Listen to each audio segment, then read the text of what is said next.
अब हम एसक्यूएल में एक और नया और इम्पोर्टेंट टॉपिक जो है वो डिस्कस करते हैं, वो है आपका सब क्वारी। थोड़ा सा नाम से आपको क्लियर है, सब क्वारी मतलब कि क्वारी के अलावा एक और हम लोग क्वारी यहाँ पर यूज करते हैं, जिसको हम लोग सब क्वारी को और क्या क्या बोलते हैं। सब क्वारी का जो अनदर नाम है वो है इनर क्वारी। इसी को हम लोग नेस्टेड क्वारी बोलते हैं। क्या होता है ना, कभी हम लोग को कुछ कॉम्प्लेक्स क्वारीज लिखनी होती है। जैसे मान लो मैंने एक क्वारी लिखी, ठीक है, ये हो गई मेरी क्वारी नंबर 1। इसको मैंने क्या किया, रन किया।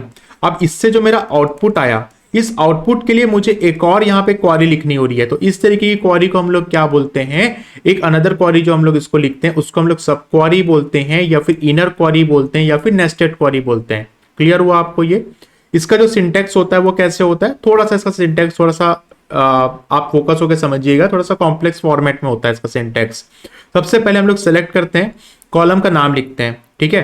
फिर फ्रॉम के बाद हम लोग लिखते हैं वो टेबल का नाम।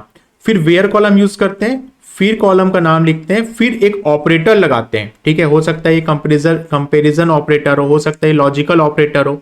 फिर उसके बाद ब्रैकेट में हम लोग एक और क्वारी लिखते हैं। तो जो ब्रैकेट में जो एक और जो हम लोग क्वारी लिखते हैं ना, तो उसको हम लोग क्या बोलते हैं, सब क्वारी बोलते हैं। एक पर्टिकुलर हमको एक आउटपुट मिलता है, उस आउटपुट क्वारी के अंदर हम लोग जो है, या आउटपुट के अंदर एक और अनदर क्वारी हम लोग लिखते हैं कुछ कॉम्प्लेक्स सिचुएशंस पे, उसको हम लोग सब क्वारी बोलते हैं। इतना चीज क्लियर हुआ। और एक चीज और याद रखो, इनर क्वारी भी इसी को बोला जाता है और नेस्टेड क्वारी भी सब क्वारी को ही बोला जाता है।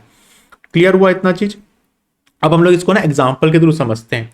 एग्जाम्पल में आपको याद होगा कि मैंने जो है ना एक अकाउंट वाला टेबल बनाया था, ठीक है। अभी हम लोग जो एग्जाम्पल लेके चल रहे हैं, प्रीवियस टॉपिक में भी जो एग्जाम्पल लिए हैं, उसमें हम लोग क्या करेंगे, हम लोग फाइंड करेंगे एक ऐसे कस्टमर का डिटेल जो पूरे के पूरे एवरेज डिटेल से ज्यादा होंगे। हम ज्यादा होगा मतलब कि एवरेज नंबर मान लीजिए मेरा 100 है, उस 100 से ज्यादा पेड करने वाले कितने कस्टमर्स हैं, वो हम लोग यहाँ पर जो है उसको रेक्टिफाई करेंगे। किसकी हेल्प से, सब क्वारी की हेल्प से। तो उसके लिए हम लोग यहाँ पे क्वारी लिखना जो है स्टार्ट करते हैं। तो ये उसकी क्वारी है।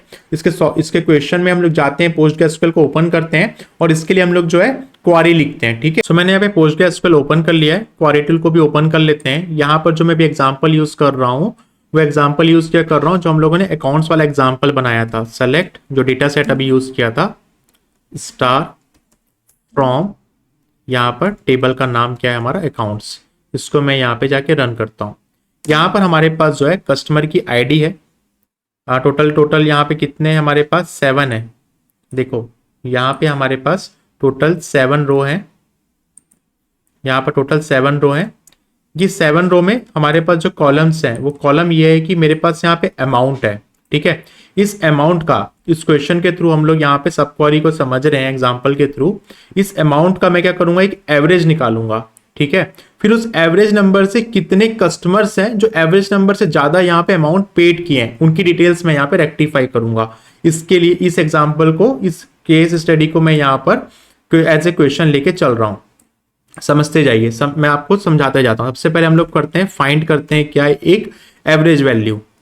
यहां पे मैं लिख लेता हूं comment, find the average value, ठीक है। एवरेज वैल्यू को फाइंड करने के लिए यहां पर मैं क्वारी लिख रहा हूं, सेलेक्ट स्टार फ्रॉम, यहां पर अकाउंट्स, और यहां पे आएगा स्टार की जगह एवरेज, यहां पर आएगा अमाउंट।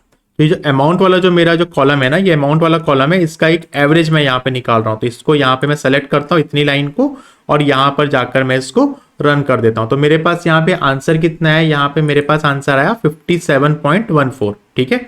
मेरे को एक एवरेज मिल गया उस पर्टिकुलर कॉलम का। अब लोग फिल्टर करते हैं वो कस्टमर की डिटेल्स जो इस नंबर से, इस एवरेज नंबर से ज्यादा जो है अमाउंट पेड किए हैं, उन कस्टमर का डिटेल्स हम लोग यहाँ पे फाइंड कर रहे हैं। तो मैं यहाँ पे कमेंट कर देता हूं जिससे कि आपको समझ में आए क्या कर रहे हैं हम लोग। फिल्टर करना चाह रहे हैं वो कस्टमर्स को टोटल 7 रो में से,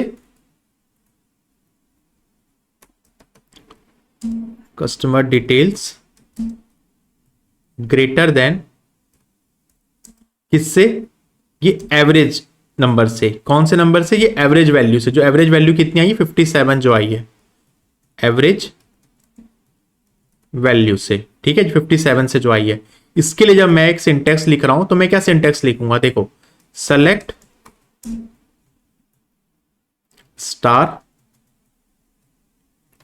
from accounts where amount greater than, क्या लिखूंगा मैं यहाँ पे 57 लिखूंगा, ठीक है, या 58 ले लेते हैं, चलो, या 57 ही लेते हैं, 57.14 है, 57.14 ले लेते हैं। मेरे को यहां पर ये पता है, ठीक है, इसको मैं एक बार रन करके दिखाता हूं कितने कस्टमर आ रहे हैं, पहले ये देख लेते हैं हम लोग। 57 से ज्यादा कितने कस्टमर है, 7 में से टोटल 4 कस्टमर ऐसे हैं जिन्होंने 57 रुपीज एवरेज वैल्यू से भी ज्यादा यहां पर पेमेंट किया है। तो यहां पे मेरे पास 4 कस्टमर है, 60, 75, 65, 70 नंबर है, ठीक है, जो एवरेज नंबर से ज्यादा किए हैं। अब मुझे यहाँ पे ना एवरेज नंबर पता था, इसलिए मैंने यहाँ पर 57.14 लिखा। लेकिन मुझे यदि एवरेज नंबर नहीं पता है तो मेरे को क्या लिखना होगा, अब मेरे को इस क्वेरी के अंदर एक और क्वेरी लिखनी होगी जिसको मैं क्या कहूंगा, सब क्वेरी बोलूंगा। अब इसको लिए मैं क्या करूंगा, मैं चाहूंगा यहाँ पे मैं डायनामिक वैल्यू पे काम करूं, ठीक है। तो मैं क्या करता हूं, एक काम करता हूं, यहाँ पे ना यदि आप देखो, यहाँ पे यदि मैं 65 करता हूं और इसको भी रन करता हूं तो भी ये फिल्टर की तरह काम करेगा। मैंने कंडीशन लगाया, ग्रेटर देन लगाया यहाँ पे कंडीशन, तो देखो 2 लोग आए, 70, 75। वापस से इसको 57 कर देते हैं, ठीक है, और इसको यहाँ पे सेलेक्ट करते हैं और रन कर लेते हैं।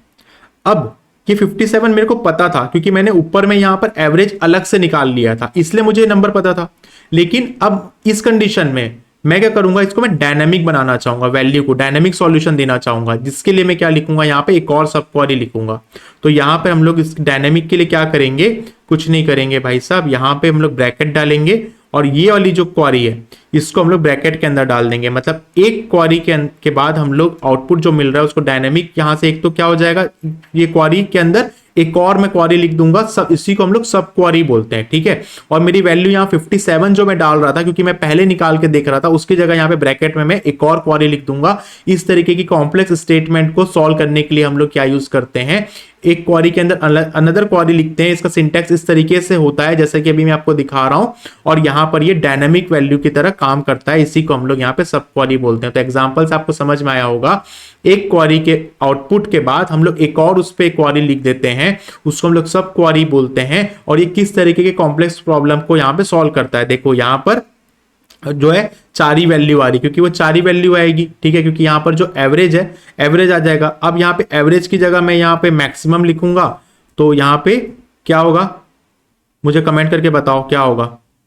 इसको मैं रन करके दिखाऊं, रन करके नहीं दिखाता हूं, मुझे बताओ यदि आप लोग यहां तक किए हो तो मुझे कमेंट करके बताओ कि यहाँ पे यदि मैक्सिमम होगा अमाउंट के बाद तो एरर आ रहा है या फिर इसका आउटपुट क्या आ रहा है। और इसके अलावा आपको एक और चीजें बता रहा हूं, इसके साथ वेयर को क्यों यूज कर रहे हैं हम लोग, सेलेक्ट के साथ, फ्रॉम के साथ, सब क्वेरी में वेयर को क्यों यूज कर रहे हैं, ये भी आप लोग फाइंड करके सर्च करके मुझे कमेंट बॉक्स से बताओगे, ठीक है। ये क्वेश्चन है आप लोगों के लिए। तो इस तरह से हमने सब क्वेरी के इस सॉल्यूशन को समझा और एक एग्जांपल के थ्रू हम लोगों ने यहां पर देखा कि सब क्वेरी जो है क्यों यूज करती है, किस तरीके से कॉम्प्लेक्स क्वेश्चंस पे हम लोग इसको यूज करते हैं और सब क्वेरी होता क्या है।